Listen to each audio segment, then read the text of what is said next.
ചെന്നൈയിൽ അന്തരിച്ച CPIM കോട്ടയം ജില്ലാ സെക്രട്ടറി AV റസലിന്റെ മൃതദേഹം ഇന്ന് കേരളത്തിലെത്തിക്കും. രാവിലെ 9 മണിയോടെ കൊച്ചി വിമാനത്താവളത്തിലേക്ക് എത്തിക്കുന്ന മൃതദേഹം കോട്ടയം ജില്ലാ കമ്മിറ്റി ഓഫീസിലും ചങ്ങനാശ്ശേരിയിലെ പാർട്ടി ഓഫീസിലും പൊതുദർശനത്തിന് വയ്ക്കും. സംസ്കാരം നാളെ ഉച്ചയ്ക്കാണ് നടക്കുക. മുഹമ്മദ് റഹീസ് ചെന്നൈയിൽ നിന്ന് നൽകും അവിടുത്തെ വിവരങ്ങൾ. അവിടെ നിന്ന് എപ്പോഴാണ് മൃതദേഹം ഇങ്ങോട്ടേക്ക് പുറപ്പെടുക എന്നൊക്കെയുള്ള വിവരങ്ങൾ.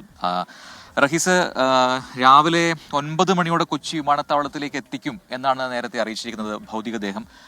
അപ്പോൾ അവിടുന്ന് എത്ര മണിക്കാണ് അത് പുറപ്പെടുക, ആരൊക്കെയായിരിക്കും അനുഗമിക്കുക, അത്തരം വിവരങ്ങളൊക്കെ ലഭ്യമായിട്ടുണ്ടോ?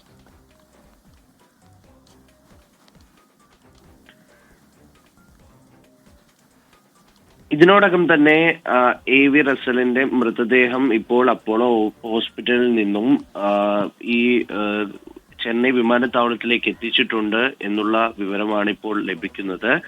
രാവിലെ 7:55 വിമാനമുള്ളത് കൊച്ചിയിലേക്ക്. അപ്പോൾ ആ വിമാനത്തിലായിരിക്കും മൃതദേഹം എത്തിക്കുക.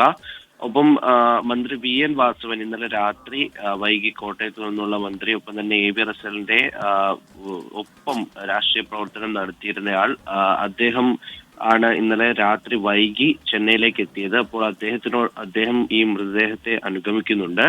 അപ്പോൾ പിന്നീടുള്ളത് അദ്ദേഹത്തിന്റെ ഭാര്യയും മകളുമാണ്. ഇന്നലെ ഈ ചികിത്സയുടെ ഭാഗമായിട്ട് അപ്പോളോ ഹോസ്പിറ്റലിലേക്ക് കഴിഞ്ഞ 3-4 ദിവസമായി ഇദ്ദേഹം ചെന്നൈയിൽ ഉണ്ടായിരുന്നു. അപ്പോൾ ഒപ്പം ഉണ്ടായിരുന്നത് ഭാര്യയും മകളുമാണ്. അവരും ഈ മൃതദേഹത്തെ അനുഗമിച്ചുകൊണ്ട് കൊച്ചിയിലേക്ക് എത്തുന്നുണ്ട്. അവിടെ വെച്ച് ചില CPM നേതാക്കളാകും ഉണ്ടാവുക ഈ കൊച്ചി വിമാനത്താവളത്തിൽ മൃതദേഹം ഏറ്റുവാങ്ങാൻ ഉണ്ടാവുക എന്നുള്ളതാണ് ഇന്നലെ VN വാസവൻ മന്ത്രി പറഞ്ഞിട്ടുള്ളത്. അപ്പോൾ അതുകൊണ്ട് തന്നെ ചില നേതാക്കൾ അവിടെ ഉണ്ടാകും. ശേഷം നേരെ മൃതദേഹം കോട്ടയം ജില്ലാ കമ്മിറ്റി ഓഫീസിലേക്കാണ് കൊണ്ടുപോകുന്നത്. അവിടെ 2 മണിക്കൂർ പൊതുദർശനം ഉണ്ടാകും. മുഖ്യമന്ത്രി അടക്കം ഇവിടെ എത്തി അന്തിമോപചാരം അർപ്പിക്കും എന്നാണ് മന്ത്രി അറിയിച്ചിരിക്കുന്നത്. അതിനുശേഷം ചങ്ങനാശ്ശേരി ഏരിയ കമ്മിറ്റി ഓഫീസിലേക്കും മൃതദേഹം കൊണ്ടുപോകും. അദ്ദേഹം ഏറ്റവും കൂടുതൽ കാലം രാഷ്ട്രീയ പ്രവർത്തനം നടത്തിയിട്ടുള്ളത് ഈ ഒരു മേഖല കേന്ദ്രീകരിച്ചാണ്. ശേഷം വൈകിട്ടാണ് മൃതദേഹം വീട്ടിലേക്ക് കൊണ്ടുപോവുക.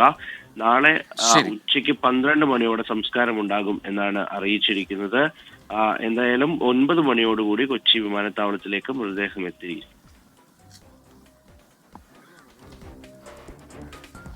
മുഹമ്മദ് റഹീസാണ് ചെന്നൈയിൽ വിശദാംശങ്ങൾ നൽകിയത്.